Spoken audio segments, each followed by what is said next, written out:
Dans les années 90, alors qu'il n'existait pas encore de chaîne d'information alternative privée, notre prochain conférencier était déjà très actif dans ce domaine. On pourrait donc le qualifier d'archétype ou d'ancêtre de la scène moderne du dévoilement. Autrefois timide, il est devenu un géant intrépide de la vérité. Et sa capacité à relier les points à partir d'une vision globale est tout simplement époustouflante. Nous profitons de l'occasion pour le remercier de nous avoir accordé le privilège de mettre à notre disposition son propre studio de télévision en Angleterre pour répondre aux questions les plus actuelles. Et je dis merci David Icke. Nous avons besoin de toi.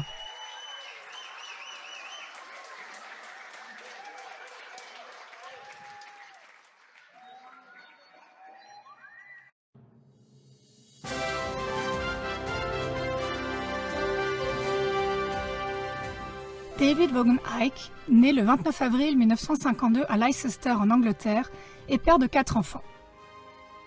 Footballeur professionnel jusqu'à l'âge de 21 ans, il est ensuite devenu journaliste sportif pour différentes chaînes et présentateur de l'émission Newsnight de la BBC et de l'émission sportive Grandstand. Après une profonde expérience spirituelle en 1990, il a commencé à publier et à exprimer des points de vue et des perspectives en dehors du courant dominant. Il a écrit plus de 20 livres et best-sellers, dont des titres comme « Tout ce que vous devez savoir, mais que personne ne vous a jamais dit ». Au cours des dernières décennies, David Icke a travaillé à plein temps comme journaliste d'investigation et a créé son propre site web davidicke.com, sa propre plateforme de streaming, Iconic, et son propre réseau social. Il donne des conférences et produit des émissions d'information dans lesquelles il analyse le contexte des événements mondiaux actuels et les forces qui se cachent derrière. Dès 1998, David Icke a mis en garde contre l'introduction d'une monnaie mondiale exclusivement électronique et d'une armée mondiale qui s'étendrait toujours plus à l'Est. Il prédisait en outre le projet d'équiper la population de puces électroniques et de la rendre contrôlable. En 2020, ses chaînes sur YouTube, Facebook et Twitter ont été bloquées parce qu'il partageait des informations et des points de vue qui s'écartaient du récit officiel de la politique de Covid. Ces vidéos avaient alors été vues plus de 30 millions de fois. En novembre 2022, David Icke s'est vu retirer pour des années son droit d'entrée dans les 29 pays de l'espace Schengen afin de l'empêcher de prendre la parole lors d'une manifestation pour la paix à Amsterdam. Aujourd'hui, après 34 ans, David Icke continue de dévoiler les conspirations dans les médias, la politique et d'autres domaines du pouvoir avec sa plateforme médiatique. Il a publié plus de 20 livres et s'est exprimé dans plus de 25 pays. Ses canaux sociaux comptent plus de 900 000 abonnés. David Icke nous transmet aujourd'hui une analyse actuelle des relations entre la tyrannie mondiale et ses ruses de guerre.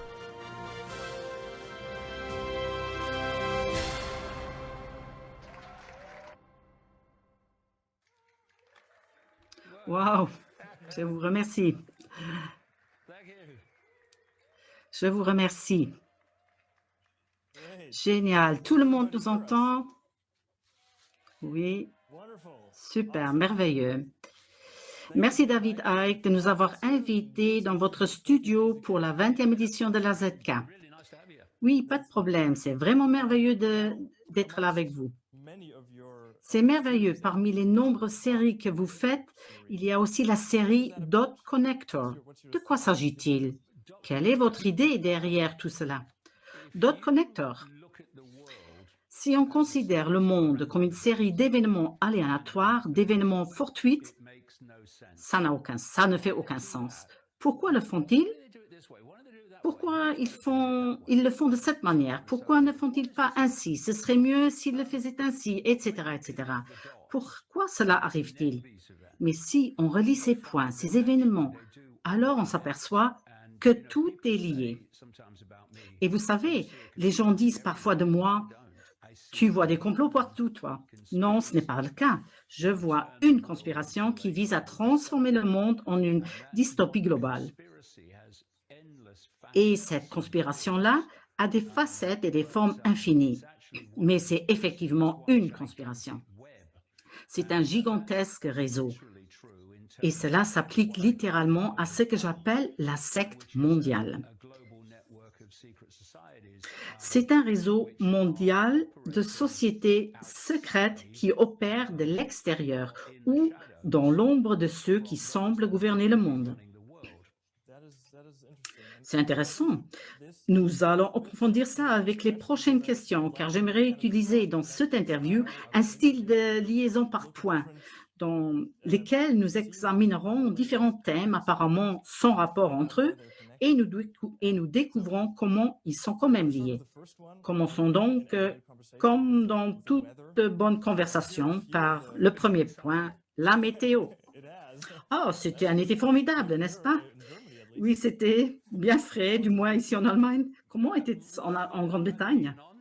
Eh bien, le chauffage était allumé, assis en manteau devant la télévision. Oui, il faisait vraiment chaud chez nous. Mais vous savez, c'est un classique. C'est un dicton. Connais le but et tu verras le chemin pour y arriver. Et par là, je veux dire que vous devriez savoir où nous sommes conduits. Les étapes qui nous conduisent deviennent alors plus évidentes jour après jour, semaine après semaine. Et le résultat prévu est que nous vivions dans une dystopie mondiale dictée par le centre dans lequel il n'y a finalement même pas de politiciens élus, mais une soi-disant technocratie de gens placés, de bureaucrates nommés, comme l'Union européenne, des bureaucrates nommés et des technocrates et des ingénieurs et des experts de la santé, etc., qui prennent effectivement les décisions à partir d'un point central mondial. Regardez l'Organisation mondiale de la santé. Elle est le tremplin vers cette dystopie mondiale. C'est donc là qui nous amène. L'idée est aussi que si on regarde toute la base de cette conspiration mondiale pour contrôler les gens, elle est basée sur le contrôle de la perception. Nous nous comportons comme nous le faisons parce que c'est ainsi que nous percevons comment nous le faisons. Les gens ont cédé à l'arnaque du COVID parce qu'ils croyaient qu'il s'agissait d'un virus dangereux. Et ils ont cru que ce faux vaccin, qui n'en était pas un selon les critères antérieurs, était un moyen de les sauver de ce dangereux virus. Cette perception a conduit les gens du monde entier à se soumettre à des contraintes fascistes. Donc, si on veut contrôler le comportement, il faut aussi contrôler la perception. Et si on contrôle le comportement, eh bien, c'est ce que nous appelons collectivement la société humaine. Et la question se pose alors de savoir d'où vient la perception. Eh bien, elle vient des informations reçues, qu'il s'agisse d'un journal télévisé, d'un message sur Facebook ou d'une expérience personnelle. Exactement. Nous formons nos perceptions à partir des informations que nous recevons. Et de ces perceptions découle notre comportement. Et globalement, ce comportement est la société humaine. Et c'est là qu'intervient la censure, car la censure consiste à contrôler les informations que les gens reçoivent et donc à contrôler leurs perceptions. C'est la raison pour laquelle, pendant l'escroquerie du COVID, toute personne qui remettait en question la présentation officielle, puis la présentation officielle du faux vaccin, comme moi, a été supprimée d'Internet, de YouTube, de Facebook et des autres.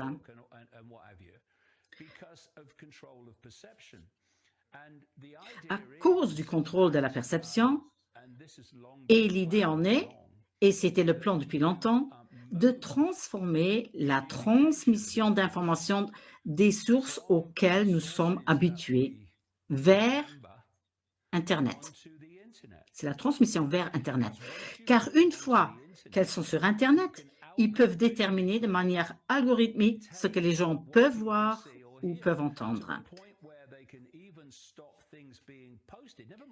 au point qu'ils peuvent même empêcher que certaines choses soient publiées, sans parler de la possibilité de les retirer une fois qu'elles ont été en ligne. Ils peuvent empêcher qu'elles soient publiées en utilisant des mots-clés et ainsi de suite. En partant d'une question sur la météo, nous relions donc maintenant tous ces autres points qui font en fait partie du même tremplin vers ce résultat d'une dystopie globale. Alors pourquoi le réchauffement climatique? Eh bien, maintenant, c'est le changement climatique, puisqu'il ne fait plus chaud.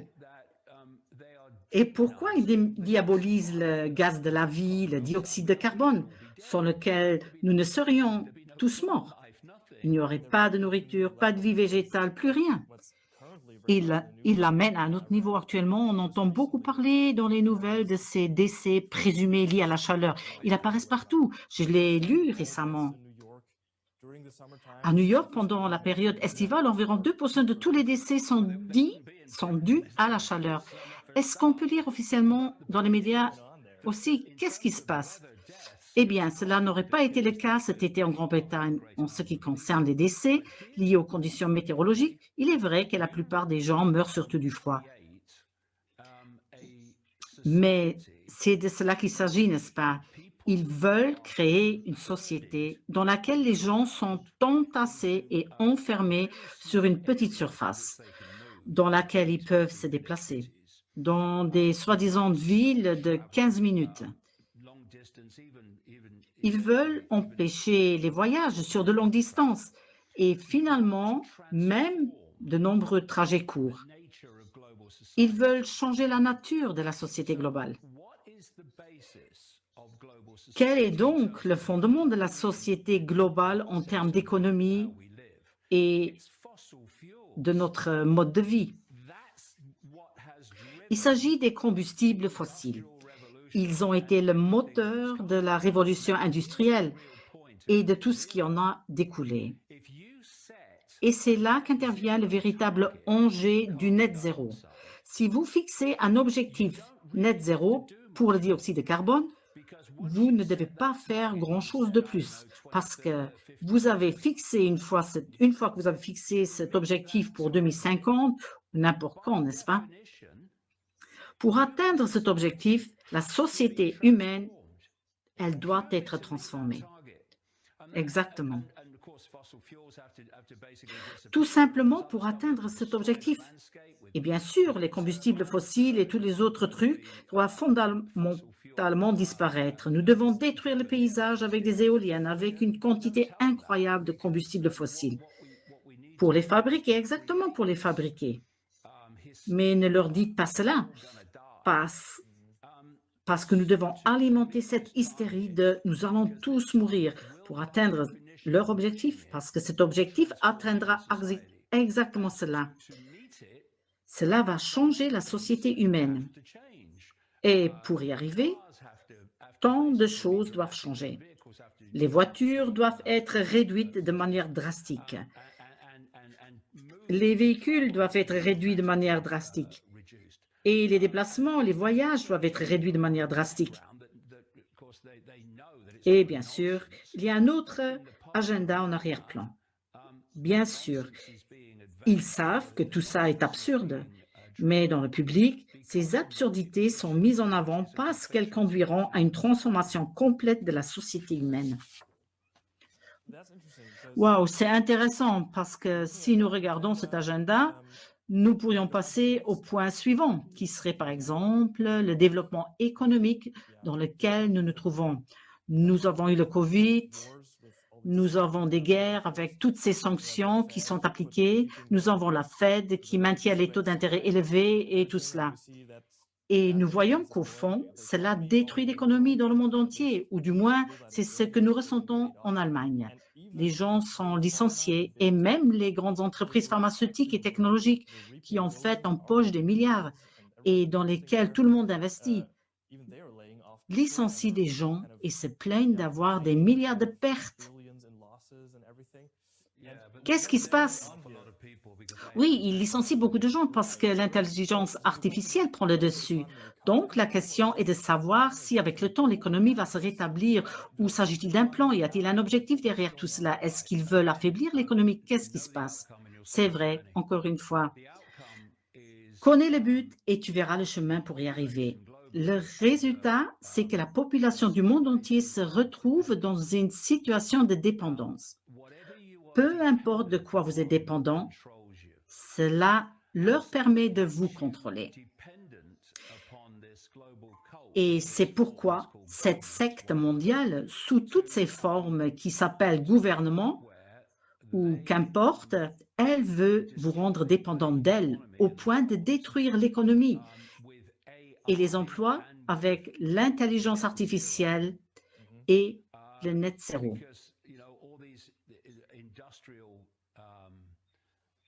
C'est pourquoi toutes ces méthodes industrielles que nous avions à l'époque de la révolution industrielle doivent disparaître, car on ne peut atteindre le net zéro autrement.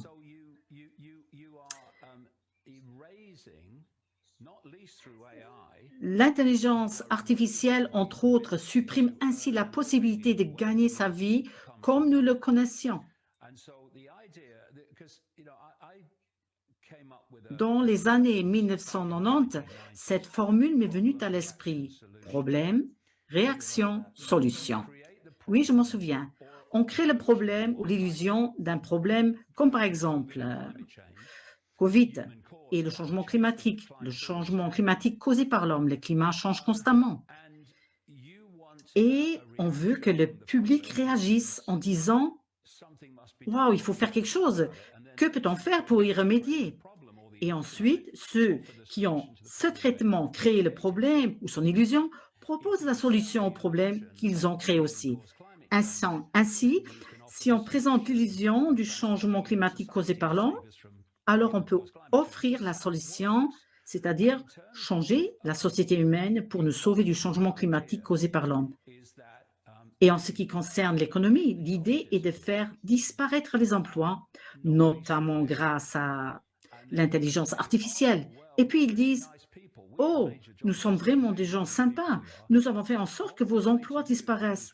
Mais comme nous sommes vraiment des gens sympas, nous allons vous verser un revenu universel garanti, un revenu de base universel. Chaque mois, vous recevrez un chèque du gouvernement. Ce sera certes un salaire de misère, mais vous recevrez un chèque du gouvernement. Et cette dépendance vis-à-vis du gouvernement est assortie de conditions. Car si vous voulez être un renégat contre le gouvernement et la dystopie, vous n'obtiendrez pas votre revenu de base garanti. Sinon, comment voulez-vous apporter à manger sur votre table? Parce que tous les autres moyens de le faire seront abolis. C'est ça l'idée. C'est comme s'il lançait le fil de la pêche et qui commençait à le remonter.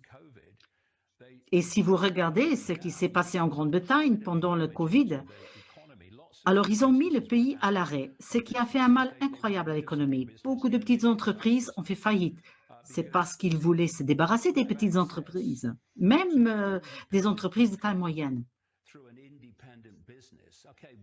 Parce que si vous avez accès à un revenu indépendant grâce à une entreprise d'indépendante, OK, toutes les entreprises sont connectées au système, mais je veux dire par là, une entreprise gérée de manière indépendante, autonome. Il n'y a pas d'énormes entreprises mondiales. Si vous avez accès à un tel revenu, vous ne serez pas dépendant du gouvernement.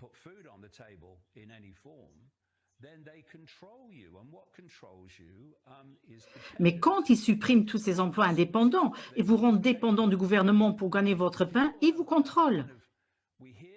Et vous allez contrôler par cette dépendance. C'est ce qu'ils veulent. On entend dire que l'intelligence artificielle sera un phénomène massif de destruction d'emplois. Mais je pense que même ces gens-là ne réalisent pas le nombre d'emplois qui vont disparaître. Et d'un autre côté, si nous parlons du contexte et du fait que la dépendance est synonyme de contrôle, c'est la raison pour laquelle ils détruisent l'approvisionnement alimentaire. C'est pour cette raison qu'ils ciblent les agriculteurs. C'est pour cette raison qu'en particulier dans ce pays où ce gouvernement travailliste ridicule et fou de Keir Starmer vient d'arriver au pouvoir. Pour cette raison, ils veulent couvrir d'immenses surfaces agricoles de parcs solaires et d'éoliennes. On voit qu'aux Pays-Bas, en Allemagne, c'est le cas. Et qui est le plus grand propriétaire des terres agricoles en Amérique? Bill Gates, exactement. Et les Chinois achètent aussi de grandes parties des terres agricoles américaines. Donc, en fait, ils contrôlent la production de nourriture. Et si vous dépendez de sources que vous ne contrôlez pas vous-même pour l'approvisionnement alimentaire, vous dépendez de ces sources et de ces forces. Et c'est à cela que ça se résume. Il s'agit de créer une dépendance globale, donc un contrôle global.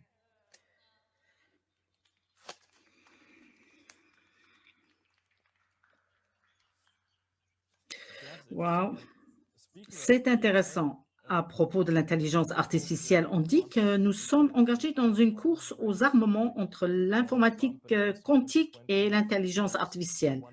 Donald Trump a ainsi annoncé à l'époque que les États-Unis investiraient 2020 $1 milliard par an dans l'information quantique.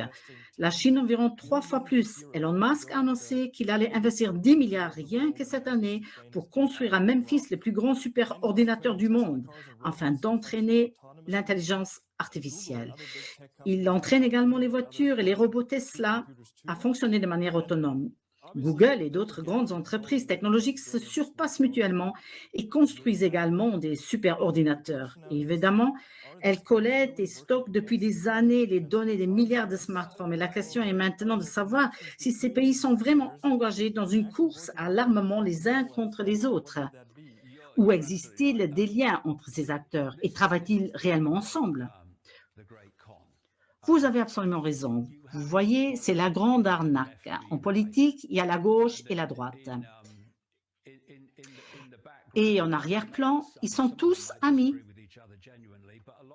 Je veux dire, certains d'entre eux sont peut-être vraiment en désaccord, mais beaucoup d'entre eux, les personnes clés, sont des amis. Lorsque Donald Trump a gagné l'élection en 2016, chaque fois qu'il montait sur scène, on chantait souvent « Oh, enfermez Hillary, enfermez Hillary ». Et lui, il se joignait à eux « Enfermez Hillary ». Hillary Clinton. Mais immédiatement après sa victoire électorale, on lui a demandé s'il mettrait Hillary Clinton en prison. Trump a répondu « Oh non, elle est merveilleuse. Nous devrions respecter toutes les choses qu'elle a faites pour ce pays et tous ces trucs. » Tout ça, c'est absurde. Je veux dire que les Clinton, quand ils étaient les présidents démocrates à la Maison-Blanche, et les Bush, qui étaient tous deux présidents avant et après eux, ils étaient copains. Je veux dire, pas seulement des potes, ils faisaient partie d'une organisation criminelle, d'un trafic de drogue depuis l'aéroport de Mena et d'autres endroits de l'Arkansas, quand Clinton était gouverneur de l'Arkansas.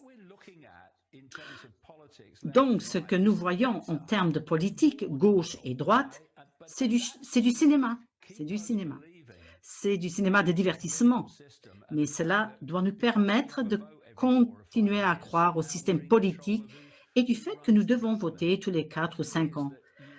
Cela nous amène à croire que nous avons en quelque sorte le contrôle sur ceux qui dirigent. Mais si on fait un pas en arrière dans ce spectacle de marionnettes, alors on voit que la gauche et la droite, ils sont dirigés par les mêmes, contrôlés par les mêmes. C'est donc peu importe qui a le pouvoir, gauche ou droite, on voit le même agenda pour l'humanité.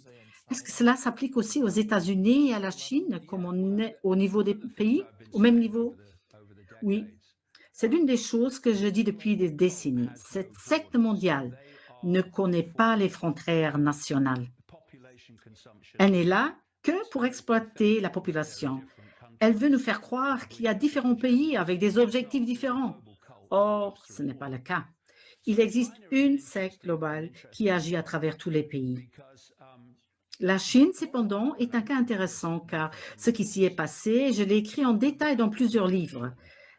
La révolution de Mao était une révolution de la secte globale. Mao était un agent mondial de la secte. Et la raison de cette révolution était la création d'une société fermée, ce que la société chinoise a été pendant très longtemps. Dans une certaine mesure, elle est toujours, mais pas autant qu'avant. Cela a permis d'incuber une structure, un système qui, notamment grâce à l'utilisation de l'intelligence artificielle, permet un contrôle total sur les personnes. Et une fois qu'on a perfectionné ça et qu'on l'a fait éclore au niveau chinois, alors on l'impose de la même manière dans le monde entier, n'est-ce pas? Ce n'est donc pas un hasard si, selon l'histoire officielle, le Covid est venu de Chine.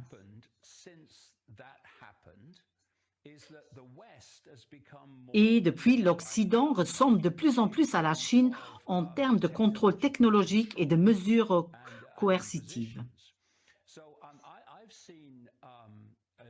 J'ai vu des documentaires dans lesquels une personne était envoyée dans les rues d'une ville chinoise.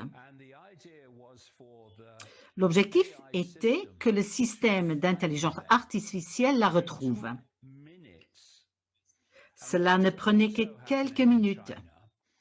Et ce qui se passe en Chine, c'est l'incubateur du système prévu à l'échelle mondiale. Comme je le dis depuis des années, si vous voulez savoir ce qui est prévu pour l'Occident demain, regardez la Chine d'aujourd'hui. Ils ont ce système de crédit social où les gens sont en fait surveillés 24 heures sur 24. Il y a des millions de caméras dans chaque ville. Et si votre comportement ne convient pas au gouvernement, c'est-à-dire si vous obéissez et faites ce qu'ils disent, vous recevez des crédits. Mais si vous ne le faites pas, on vous les enlèvera. Et à un moment donné, vous n'êtes plus en mesure de fonctionner dans la société du mainstream. Vous ne pouvez plus prendre le train, vous ne pouvez plus prendre l'avion.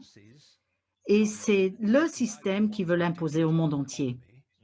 Et c'est là que les monnaies numériques entrent en jeu. Et c'est pourquoi ils veulent aussi une économie numérique. Parce qu'une fois qu'ils l'auront, ils pourront faire ce qu'ils pratiquent en Chine. En Chine, par exemple, si vous traversez la rue au rouge alors que vous ne devrez pas, même si aucune voiture n'arrive, vous pouvez recevoir une amende avant même de rentrer chez vous. L'argent sera prélevé sur votre compte bancaire via le système numérique. C'est ça le plan. Vous connaissez ces caméras qui sont installées partout dans les villes?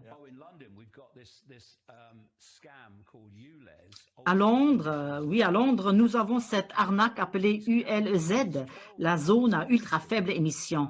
Il y a toutes ces caméras et ça coûte 12,50 livres si vous n'avez pas le bon véhicule et que vous partez simplement avec votre propre voiture, que vous roulez devant votre propre maison. Si vous passez devant la caméra, cela coûte immédiatement 12,50 livres par jour si vous n'avez pas le bon véhicule.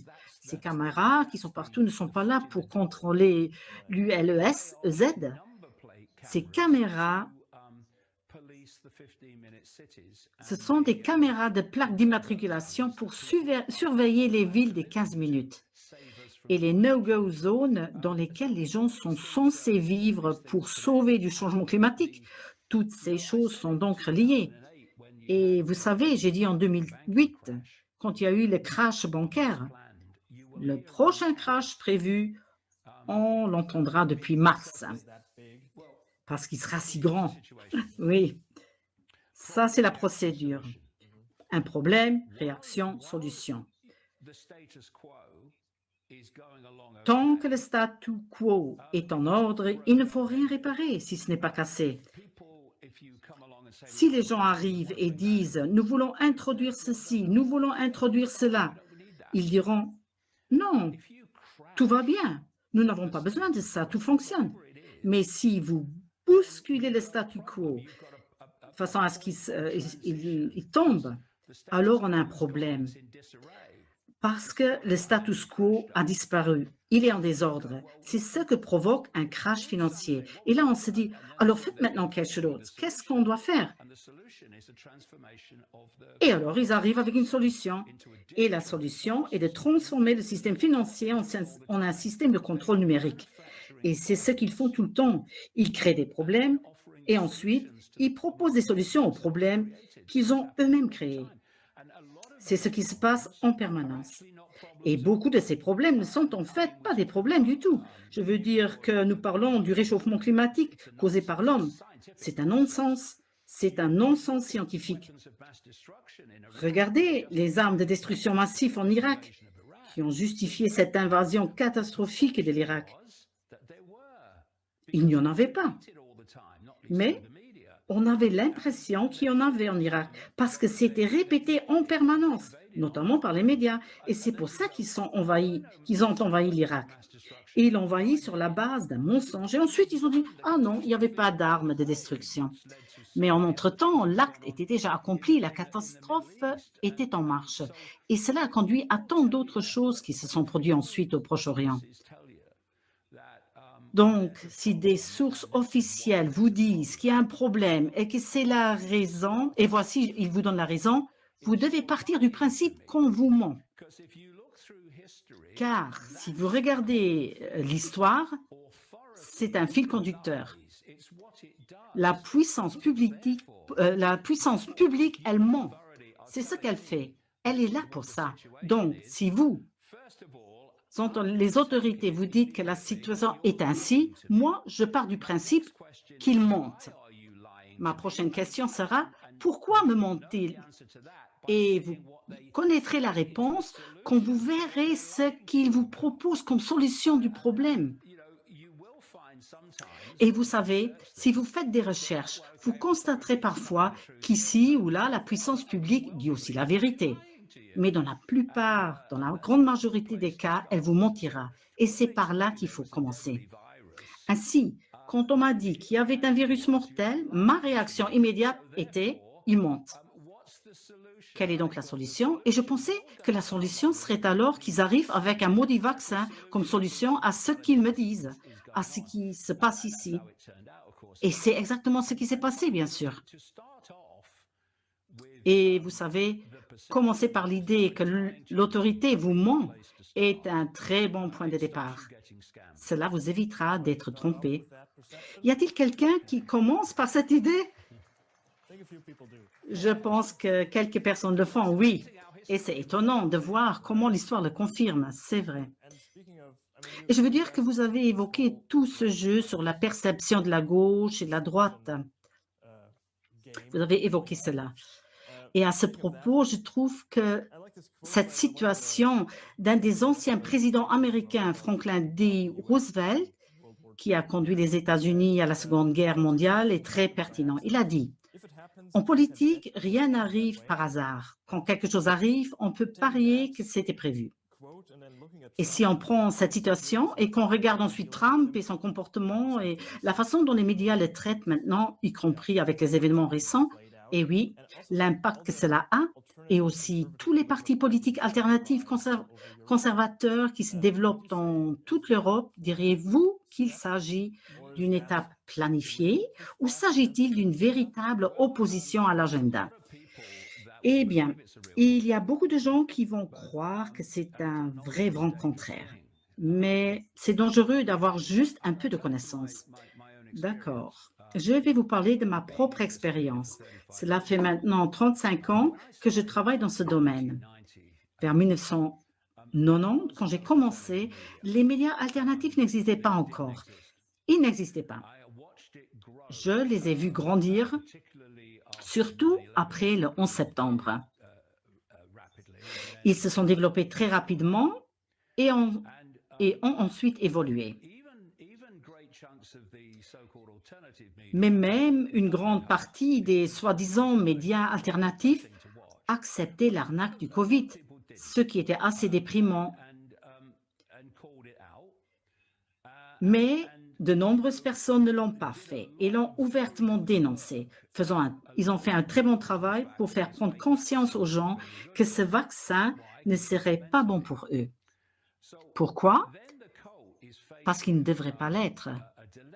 La secte est donc confrontée à un dilemme, car pour beaucoup de gens, le génie commençait à sortir de la bouteille. En effet, ils ont réalisé, surtout après coup, que ce que les gens alternatifs disaient à l'époque était en fait vrai. Par exemple, l'idée choc que c'était une arnaque avec le vaccin et qu'il n'y aurait pas d'issue favorable pour les gens. Et l'esprit a commencé à sortir de la bouteille. Par expérience personnelle, je peux vous dire que beaucoup plus de gens que jamais ont réalisé que le monde n'était pas tout à fait comme ils le pensaient et que les forces qui sont au soi-disant pouvoir ne sont pas les forces qu'ils croyaient. La secte est donc confrontée à un dilemme. Elle sait maintenant que pour beaucoup de gens, l'esprit ne retournera plus complètement dans la bouteille. Que peut-on faire? Le danger, c'est que cet éveil se propage davantage jusqu'à une compréhension plus profonde. Et ça va devenir un vrai problème pour cette secte mondiale et son agenda. Donc, ce qu'ils ont fait, et je l'ai observé, c'est qu'ils ont amené dans ces médias alternatifs beaucoup de gens qui n'y étaient pas avant Covid. Ils ne l'ont pas construite, ils n'apportent rien de nouveau en matière de recherche. Ils ne font que réchauffer des vieux trucs et les appellent tout nouveau sujet, révélation. Et au fond, ils ont créé quelque chose que j'appelle la brigade des barricades. Et la brigade des barricades est une limite à ce qu'ils vont faire. Avant et pendant le Covid, de nombreuses personnes dans les médias alternatifs ont réalisé qu'il s'agissait d'un théâtre de marionnettes gauche-droite et que c'était le même pouvoir qui agissait à travers les deux. En conséquence de cette infiltration, le noyau dur des médias alternatifs qui reçoit toute la publicité algorithmique sur X et à de tels endroits et qui génère tout son financement est redevenu un théâtre de marionnettes. Donc, si on regarde le mainstream des médias alternatifs, on constate qu'il s'agit désormais de politique de droite. C'est ce que c'est. Et la politique de droite qui dit que nous avons un sauveur. Dans ce cas, c'est Trump, n'est-ce pas? Il va assécher le marais. Comment est-ce possible? Un homme qui a nagé dedans toute sa vie va maintenant l'assécher. Quoi? Oui, mais à quoi sert la politique? Si on retombe à ce niveau de gauche et droite, alors on a déjà perdu le fil.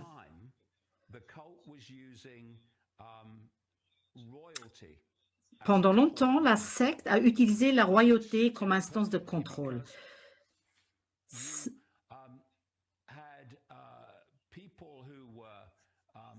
Cela l'arrangeait bien, car il y avait des gens qui étaient des dirigeants et des souverains en raison de leur lignée héréditaire. Il y avait un seul dirigeant et il n'y avait donc pas besoin de contrôler beaucoup de gens pour diriger le spectacle. Mais ensuite, l'humanité a atteint un point de maturité, on peut dire, où elle s'est plus laissée faire. Et c'est ainsi qu'on est passé du contrôle royal, bien qu'il subisse encore dans des pays comme la Grande-Bretagne, passe au contrôle politique. Qu'est-ce que c'est le contrôle politique? Si on regarde un parti politique, c'est comme une pyramide. Au sommet, il y a quelques personnes qui dirigent et qui décident, qui dictent la pyramide. Ensuite, Il y a tous les membres du parti, des députés, jusqu'aux militants qui se trouvent à différents niveaux de la pyramide. Bon, vous voulez donc devenir député. Bien. Que faut-il faire? Dans ce pays, vous devez être choisi par un parti de circonscription locale.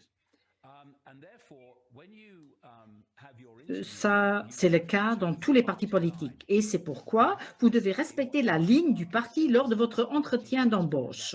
Vous devez dire ce que le parti représente à ce moment-là selon la hiérarchie.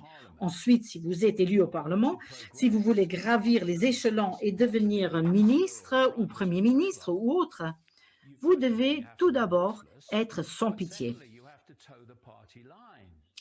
Mais deuxièmement, vous devez vous en tenir à la ligne du parti, car les rebelles ne peuvent tout simplement pas aller loin. Vous avez donc deux hiérarchies. Supposons que vous avez deux partis, comme les républicains et les démocrates. Vous avez deux hiérarchies. Et au sommet, un très petit nombre de personnes dirigent les deux pyramides. Et si vous faites un pas de plus dans l'ombre, vous voyez que les deux hiérarchies, donc les deux partis, sont contrôlés par les mêmes personnes. Que ce soit l'une ou l'autre qui soit au pouvoir, c'est toujours, au fond, c'est toujours le même agenda qui les dirige. Ils ont donc créé l'illusion que nous sommes passés d'une dictature royale sans contrôle par le peuple à un système politique dans lequel le peuple contrôle le système politique. Mais ce n'est pas le cas. Ce n'est pas vrai parce qu'en fin de compte, tous ces partis sont contrôlés par les mêmes personnes. Et même s'il y a un ou deux partis, des petits partis qui sont réels, le système fait d'abord en sorte qu'ils n'arrivent pas au pouvoir. Et même s'ils arrivent au pouvoir, le système fait en sorte que ce qu'ils veulent peut-être faire pour le bien du peuple soit rendu impossible. Je ne dis pas que c'est ce qu'ils voulaient, mais nous avons eu un exemple merveilleux. Lorsque Boris Johnson a été détrôné, alors qu'il était encore Premier ministre britannique, le Parti conservateur a organisé un vote des membres pour décider qui serait le nouveau chef du Parti conservateur. Et celui-ci deviendrait automatiquement le Premier ministre. Premier ministre non élu. Et ils ont voté pour une femme du nom de Liz Truss. Liz Truss n'était pas le choix de la secte. La secte voulait Rishi Sunak. Donc, Liz Truss est arrivée et elle a été la première ministre avec le mandat le plus court de l'histoire. Parce qu'ils ont déclenché une crise financière à la bourse de la City de Londres et elle a dû démissionner parce qu'il y avait un chaos financier. Ils ont dit, qu'est-ce qu'on fait maintenant? Oh, Rishi Sunak. Et la secte s'est imposée. Donc,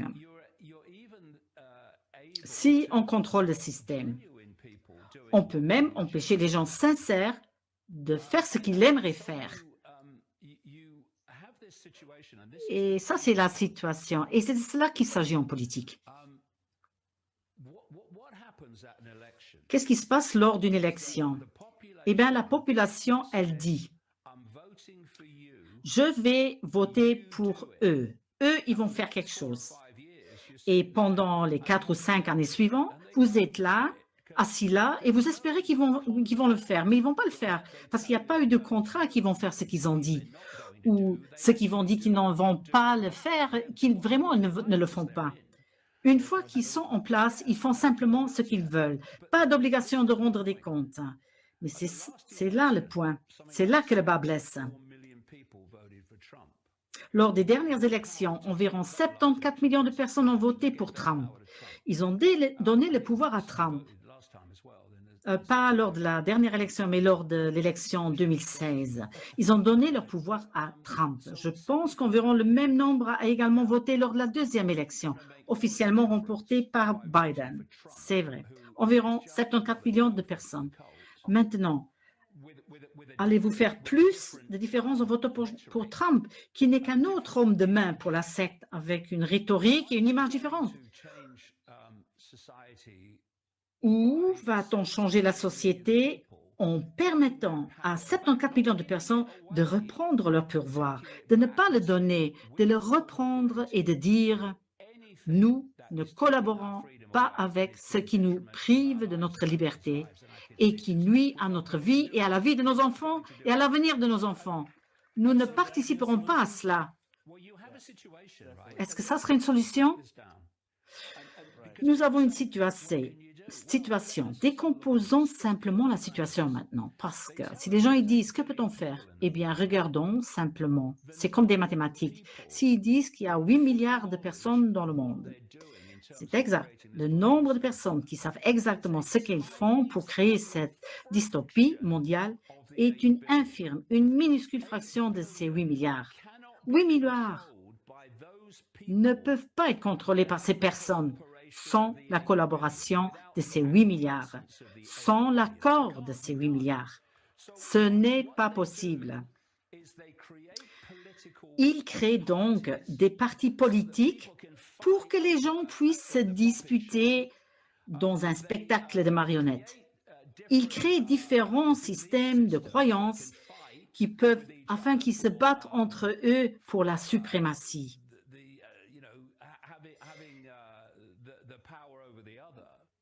Et ils peuvent nous diviser et nous dominer. Nous nous battons donc les uns contre les autres, sans lever les yeux pour voir que c'est la même main qui tient les ficelles de toutes ces différentes fractions. Et si nous disions simplement: vous savez, vous croyez peut-être autre chose que moi. Où est le problème? Le problème ne survient que lorsque vous essayez de m'imposer vos croyances et que moi j'essaye de vous imposer les miennes. C'est seulement à ce moment-là que le problème survient. Parce que sinon, on pourrait dire: bon, je ne suis pas d'accord avec vous sur ce point et vous n'êtes pas d'accord avec moi sur ce point, mais allons boire une bière ensemble, ce n'est pas un problème. Et nous en parlerons, peut-être vous me convaincrez, peut-être que moi je vous convaincrai, mais ce n'est pas un problème en soi. Il n'y a rien pour que nous nous disputions. Mais comme les systèmes de croyances aiment dominer, ils essayent d'imposer leurs croyances aux autres. Et c'est là que vous avez le problème. C'est là que vous avez le principe diviser pour mieux régner. Vous savez, vous pouvez regarder un match de foot et souhaiter qu'une des équipes gagne, n'est-ce pas?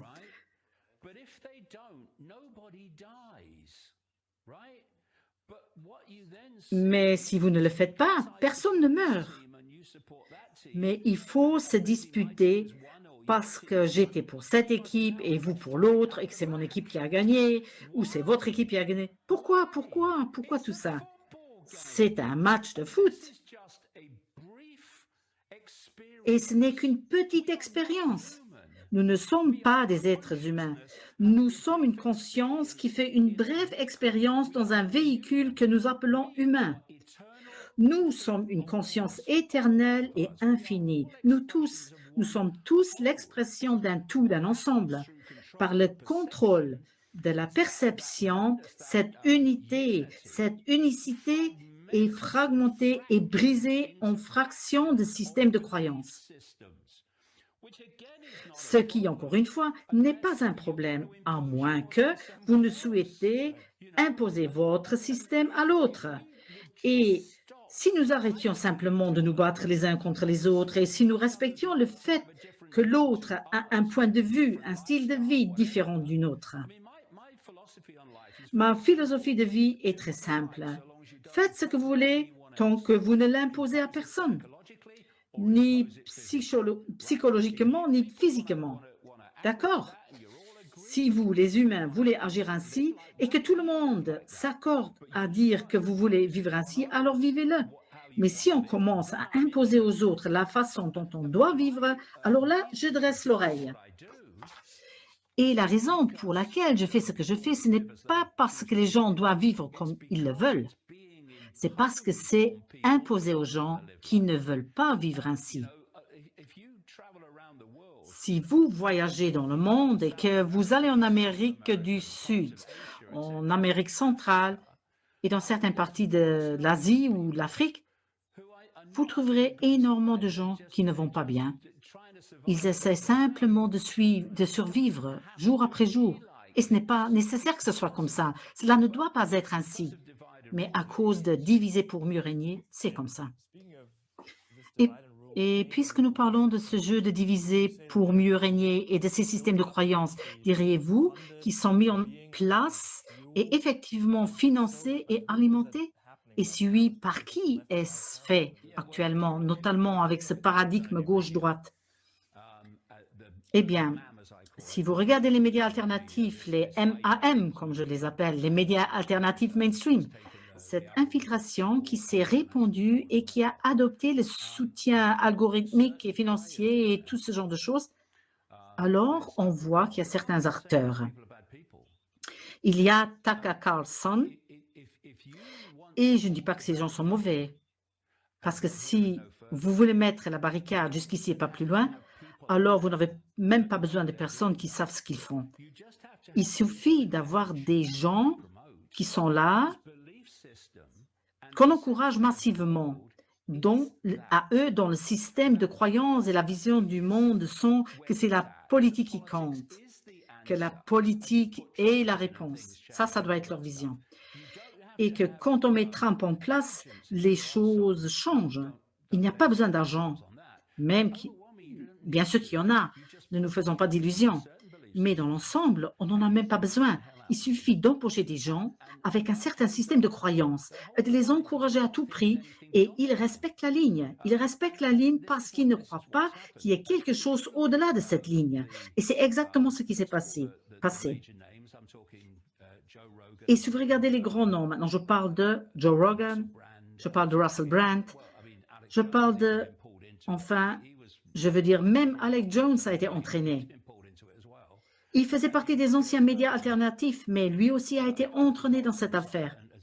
Et si vous regardez Tucker Carlson et tout ça, il y a aussi un gars qui s'appelle Brett Weinstein et son frère Eric Weinstein. Donc il y a ces gens-là. Ils reçoivent tous les financements, mais il y a aussi un autre groupe de gens autour d'eux qui se cachent à l'ombre. Il s'agit d'un gens technologiques multimillionnaires qui financent et orchestrent la suppression du contexte global. Ils tiennent la ligne du petit détail parce que ça correspond à leur agenda. Il y en a un en particulier qui s'appelle Peter Thiel, le fondateur de PayPal, n'est-ce pas? Oui, il a été l'un des fondateurs de PayPal. Il a été le premier investisseur privé dans Facebook et il a fait fortune. Mais c'était très facile de faire une fortune quand on sait ce qui va se passer, n'est-ce pas? Oui, c'est vrai, quand on fait partie du club. C'est comme avec George Soros, investir quand le marché est au plus bas, puis remonte et vendre quand il est au plus haut. Ça semble être un coup de génie dans le monde de la finance. Mais si vous savez quand le marché est au plus haut, parce que ceux qui le font monter vous le disent, vous le racontent, alors vous allez vendre au moment où il est le plus haut. Et vous reviendrez sur le marché quand eux, ils vont vous dire qu'il est maintenant au point le plus bas, car l'ensemble du marché des actions, le système financier est entièrement contrôlé. Et si vous savez ça parce que vous êtes connecté avec les initiés, alors vous pouvez faire fortune. Il n'est pas nécessaire d'être particulièrement intelligent. Il y a par exemple Peter Thiel, le cofondateur d'une entreprise appelée Palantir. Palantir est un fournisseur de technologies de surveillance et de haute technologie pour le Pentagone et les services secrets. Peter Thiel est un membre du comité directeur du groupe Bilderberg. C'est un globaliste, comme on l'appelle dans les médias alternatifs. Peter Thiel est un pote de Musk. C'est un pote d'un homme qui s'appelle Mark Andreessen ou Andreessen Horowitz. Tous ces gens. Encore un autre, David Sachs. Tous ces gens sont des multimillionnaires, multimilliardaires qui tout à coup soutiennent unanimement Donald Trump. Ils se sont tournés vers les médias alternatifs ou plutôt vers une certaine partie de ceux-ci. Peter Thiel est donc un investisseur chez Rumble. C'est une plateforme alternative. Un autre investisseur dans Rumble, c'est J.D. Vance, qui est un partenaire commercial de Peter Thiel, un membre du comité directeur mondialiste du groupe Bilderberger. Et J.D. Vance vient d'être nommé candidat à la vice-présidence de Trump. Un autre homme qui se trouve dans le cercle immédiat de Trump est un homme du nom de Vivek Ramaswamy. Lui et J.D. Vance ils ont fréquenté la même école en même temps. Ils sont tous les deux des investisseurs en capital risque. Et qui investit dans leur entreprise? C'est Peter Thiel. Et qui est le conseiller financier et commercial de Peter Thiel? C'est Eric Weinstein, le frère de Brett Weinstein, qui est soudain sorti de nulle part et il est devenu l'une des stars des médias alternatifs. Nous avons donc affaire à un groupe de milliardaires qui agissent dans l'ombre. Et ce sont des milliardaires de la technologie, ce sont des milliardaires de l'intelligence artificielle. Et ce qu'ils font, c'est mettre en scène une situation dans laquelle ils contrôlent suffisamment le gouvernement pour obtenir ce qu'ils veulent par rapport à l'introduction de l'intelligence artificielle. Et J.D. Vance a fait fortune dans les investissements technologiques grâce à son entreprise subventionnée par Thiel. Vous savez, c'est un club. Comme l'a dit George Carlin, c'est un grand club et toi, tu n'es pas dedans. Voilà ce que c'est. Et si vous ne faites pas partie de ce club, c'est pourquoi j'ai toujours travaillé seul. Je n'ai jamais travaillé dans aucun groupe. Alors, vous pouvez le voir. Et c'est ça le point. Il y a quelques grands journalistes alternatifs qui voient plus loin que le bout de leur nez, mais ils ne reçoivent pas le soutien algorithmique et financier que reçoivent les gens qui ne font que des informations alternatives jusqu'ici et pas plus loin, comme je les appelle. Et c'est pourquoi, après COVID, il y a eu cette grande explosion, cet éveil et toujours plus de nouvelles informations. Et puis, ça s'est arrêté. La brigade des barricades, je les observe tout le temps. Ils n'apportent rien de nouveau. Il ne faut que remâcher des vieux trucs. Et ils appellent ça une révélation. C'est écrit dans mes livres depuis 20 ans. Oh, émission sur la révélation explosive.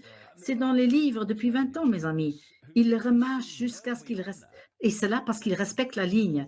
Et il y a d'autres journalistes alternatifs qui voient bien au-delà, mais ils ne sont pas soutenus, ils ne sont pas encouragés. Ça, c'est intéressant. Bon, notre temps est compté. Peut-être encore une dernière question. Vous avez maintenant 35 ans d'expérience pour vous opposer au courant dominant. Selon vous, quelle est la clé que vous donnerez à notre public pour comprendre ces conspirations mondiales? Et quelle serait la clé de discernement pour voir clair dans notre monde tel qu'il est?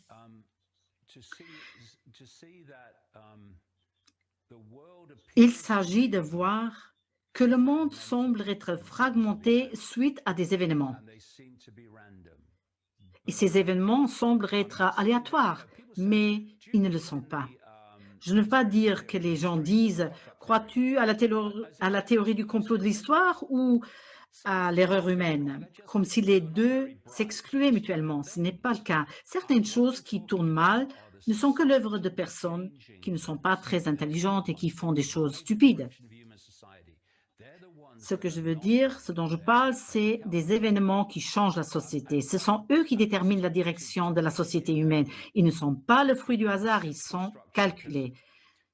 Et je pense que pour le mettre dans une structure simple, parce que quand ça a commencé en 1990,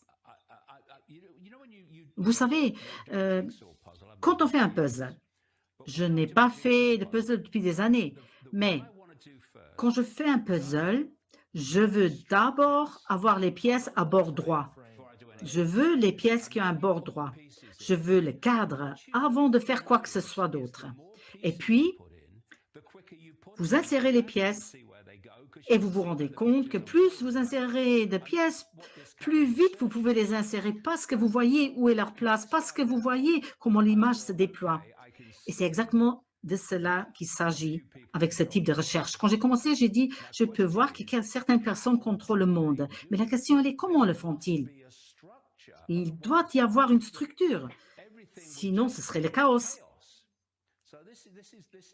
Voici donc ce que, il y a longtemps, j'ai imaginé. J'ai imaginé une toile d'araignée autour du monde. Et chaque brin de la toile est une société secrète ou un groupe semi-secret. Et à la partie extérieure, sur le bord de la toile, se trouve un gouvernement, une agence gouvernementale, une entreprise ou une CIA. Et au milieu de la toile se trouve l'araignée. Dans une autre interview, nous parlerons de ce qu'est l'araignée. Maintenant, ça devient intéressant. C'est le moment où le monde entier s'ouvre vraiment quand on réalise ce qu'est l'araignée. C'est de cela qu'il s'agit dans le jusqu'ici et pas plus loin. Ne les laissez pas savoir ce qu'est l'araignée. Donc, vous avez donc l'araignée. Cette araignée contrôle l'agenda mondial. Les fils de la toile qui entourent l'araignée sont ceux qui sont vraiment au courant de l'agenda global. Et la plupart d'entre eux n'ont même pas de nom parce que cela les rend plus difficiles à suivre. Ils sont vraiment exclusifs. Plus qu'on s'éloigne de l'araignée, plus on entre dans le domaine des sociétés secrètes que nous connaissons. Nous ne savons pas ce qu'ils font. Nous savons, ce sont les francs-maçons. Je ne parle pas du noyau, je parle du noyau interne des francs-maçons. Je ne parle pas de Bill, de Joe. Je parle des chevaliers de Malte, des templiers, de l'Opus Dei, du noyau interne de l'ordre des jésuites, etc. Et tout ça, c'est toujours dans l'ombre. Et toutes ces organisations sont strictement divisées en départements. Ainsi, seuls quelques-uns au sommet de l'une de ces organisations ont une vue d'ensemble du véritable agenda. Le reste est réprimé en termes de connaissances, en fonction de leur position en bas de la pyramide. Au fond, on appelle cela des degrés de connaissance. Et quand on en sort, toujours dans le secret quand même, on atteint ce que j'appelle le point culminant. Le point culminant est à l'endroit où l'ordre du jour, qui vient des sociétés secrètes cachées, atteint ce point d'où il est diffusé dans le monde par les gouvernements, les agences gouvernementales, les services secrets, les ONG, etc.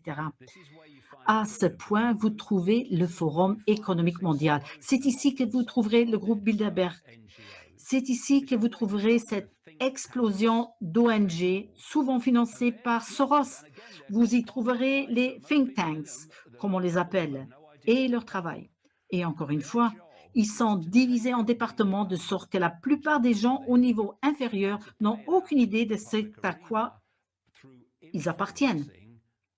Leur mission est de faire passer l'agenda de l'ombre à la lumière en influençant les politiques gouvernementales, les politiques, les entreprises, les autorités, etc. Et c'est ce que fait, au fait, le FEM.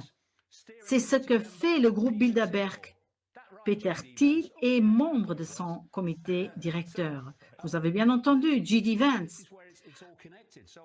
Donc ici, tout est lié. Quand on entre dans le monde de ces cercles, il semble à la population qu'il y a des entreprises fortuites, des organisations fortuites, des gouvernements fortuits et toutes sortes de choses, n'est-ce pas? Mais si on connaît la toile d'araignée, on se rend compte qu'elle n'est pas du tout aléatoire. Chaque organisation, qu'il s'agisse de l'OMS, de Facebook, de Twitter ou de quoi que ce soit d'autre, se connectera à la toile d'araignée si on pénètre suffisamment profondément en elle. On atteindra le point de l'organisation où celle-ci se connecte à la toile d'araignée. Et à ce point, à ce niveau, ils sont tous la même organisation. L'OMS a donc dit, voilà ce que vous devez croire à propos de COVID, n'est-ce pas? Ils ont dit ça. Et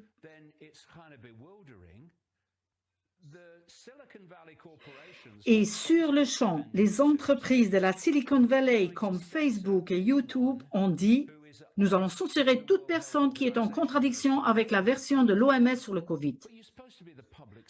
Quand on ne connaît pas le réseau, c'est un peu déroutant et on se dit mais vous êtes censé être la place publique, vous êtes censé être l'endroit où les débats et les opinions sont échangés. Mais ils ne l'en font pas, ils ne l'ont pas fait. Ils ont dit, nous allons censurer tout ce qui est en contradiction avec la version de l'OMS sur le Covid. Pourquoi c'est ainsi? À un niveau suffisamment profond de l'OMS, qui est fondamentalement dirigé par Gates, qui est un garçon de course des Rockefeller, et les Rockefeller ont été les fondateurs de l'OMS en 1948. Et le niveau de cette secte, le niveau de la toile de Facebook est la même organisation. Donc, au nom de la toile d'araignée, ils sont sur l'agenda ou protègent l'agenda qui a été mis en circulation par l'OMS. Ensuite, il y a des organisations qui devraient protéger la population contre le grand cartel pharmaceutique comme le CDC, le FDA aux États-Unis ou le MHRA, la version britannique. Chaque pays aura sa propre institution chargée de veiller à ce que la population soit protégée contre le cartel des grandes entreprises pharmaceutiques, en veillant à ce que tout ce qu'ils sortent soit sûr. Mais si vous regardez le faux vaccin COVID de Pfizer, et c'était d'ailleurs une opération militaire de Pfizer, BioNTech et Moderna, ils sont allés voir ces organisations ou ces organisations de santé et ils ont dit « Nous voulons utiliser ce faux vaccin sur de nombreuses personnes et nous voulons abaisser l'âge de plus en plus jusqu'à ce que nous puissions l'administrer aux bébés. » Nous ne l'avons pas testé et même les essais que nous avons faits n'étaient pas très bons. On pourrait donc penser que les organisations publiques comme CDC diraient « Stop, ce n'est pas sérieux, vous n'allez pas approcher la population ». Mais ils ne l'ont pas fait. Et ils ne l'ont fait nulle part. Ils leur ont donné la permission. Et pourquoi? Parce que le réseau des sectes possède les organisations publiques de protection et ils possèdent l'industrie pharmaceutique. En fait, ils ont créé l'industrie pharmaceutique à travers les Rockefeller, J.D. Rockefeller et des gens comme lui. Et si on regarde comment ça fonctionne, voici ce qui se passe. La secte va voir la secte et demande la permission de faire passer une agenda de secte. C'est comme ça que ça fonctionne. Et malheureusement, la partie mainstream des médias alternatifs a régressé jusqu'à ne plus comprendre ça comme ils le comprenaient avant. Et donc, ça conduit peut-être la population sur une autre voie, mais ça la conduit ça les conduit au bord de la même falaise, car c'est un point important. Vous l'avez abordé dès le début. Musk dit que l'intelligence artificielle pourrait être la fin de l'humanité. En même temps, il produit de plus en plus d'intelligence artificielle pour exactement cela. Il fut un temps, je m'en souviens, où les médias alternatifs le démasquaient. Moi, je le fais encore aujourd'hui. Il disait à l'époque, « Attendez une minute, Monsieur Musk, vous êtes un homme de tête qui donne naissance à toute cette intelligence artificielle.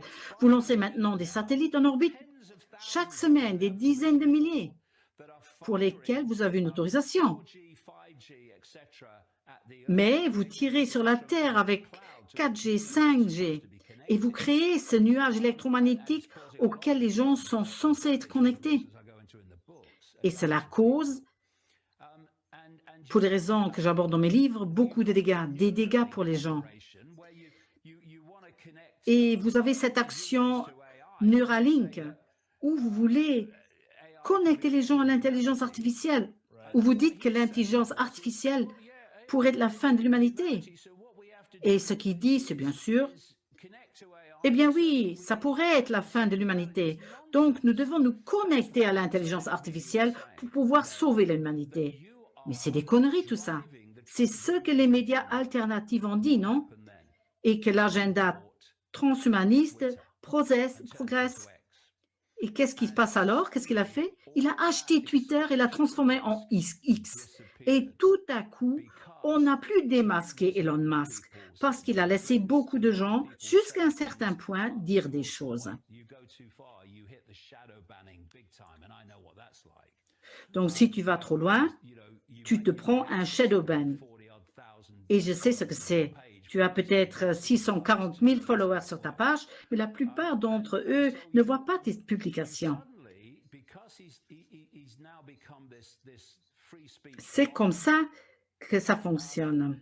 Et parce qu'il est maintenant devenu un dieu de la liberté d'expression, ils ont soudain cessé de le critiquer pour tous ses agendas de secte fondamentale, agendas de l'intelligence artificielle et agendas de satellites pour lesquels il était critiqué auparavant. Et c'est l'autre chose avec Musk. Ça, c'est l'autre chose avec Musk. Vous savez, je vais vous dire quelque chose. Vous savez quand Elon Musk ment, parce que ses lèvres bougent, non? Ce qui fonctionne de la manière suivante. Il commence une dispute, un désaccord avec un pays comme le Brésil ou l'Australie ou avec le gouvernement australien. Oh, je défends la liberté d'expression, je ne vais pas laisser faire ça. Mais en arrière-plan, et ce qui sort des données de Twitter, les données Twitter, sous Musk, a supprimé plus de contenu à la demande des gouvernements que Twitter avait supprimé avant son rachat. Au cours des 6 mois avant mars de cette année, Musk a supprimé 40 000 contenus dans le monde entier sur l'ordre de l'Union européenne. Mais ce qu'il fait, c'est qu'il mène des combats publics contre la censure et ça masque ce qu'il fait en arrière-plan. Et vous savez, ce que nous voyons ici, c'est à nouveau un décalage de perception. Parce qu'il raconte une bonne histoire et parce que les gens peuvent dire l'une ou l'autre chose sur Twitter, tout l'ordre du jour, tout son agenda qu'il met en avant soutient un laissez-passer. Et puis soudain, et nous le voyons depuis quelques jours, il dit, en principe, je ne soutiendrai jamais personne politiquement parce que X doit rester neutre pour être crédible. Maintenant, il verse de l'argent à Trump et soutient Trump. Ces gens comme Andreessen et Thiel, tous ceux qui font partie de cette bande, ils passent maintenant chez Trump et Sachs et tous ces gens-là. De grands milliardaires de la Silicon Valley, et ce sont eux qui financent ces médias alternatifs mainstream, qui soudain ne sont plus du tout alternatifs. Et ce n'est pas un accident, pas un hasard. J'ai maintenant 72 ans et je n'ai aucune raison de faire ça, si ce n'est que je ne veux pas que le monde soit, pour ceux qui seront là quand je partirai, tel que ces gens-là veulent leur laisser. Et peu importe les insultes que je recevrai des médias alternatifs, mainstream et de leurs partisans, je continuerai à les dénoncer parce qu'il est tellement important de réaliser qu'au-delà de la politique,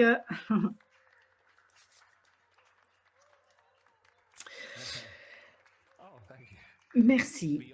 Au-delà de la barricade politique, c'est là que se trouvent les réponses. Et c'est pourquoi ils ne veulent pas que nous y allions. C'est vrai. Wow. Merci, David, d'avoir relié tous ces points pour nous. C'était incroyable. Oui, ce n'est fait que gratter à la surface. Merci beaucoup. Ce livre sortira le 1er septembre, La Révélation. Et il y aura aussi un livre audio. Je suis en train de l'enregistrer. Et bien sûr, il y aura aussi un e-book. Mais cela va tellement loin en profondeur. Si les gens se rendent compte de ce qu'il y a au-delà de l'aréna politique en termes d'étendue, pas seulement de la conspiration, mais de l'étendue de ce que nous sommes vraiment, ils ne le croiraient jamais à partir de leur point de vue, petit homme. Ils ne sont pas un petit moi humain. Il n'y a pas de je suis un petit humain, si ce n'est qu'on se perçoit comme un petit humain. Nous sommes tout ce qui est, tout ce qui a été et tout ce qui pourra jamais être. Et nous n'avons qu'une brève expérience que nous appelons humaine. Et si nous réalisons ça, aucune secte ne pourra plus nous contrôler et ils ne veulent pas que précisément nous le sachions. Très bien, merci David. Merci.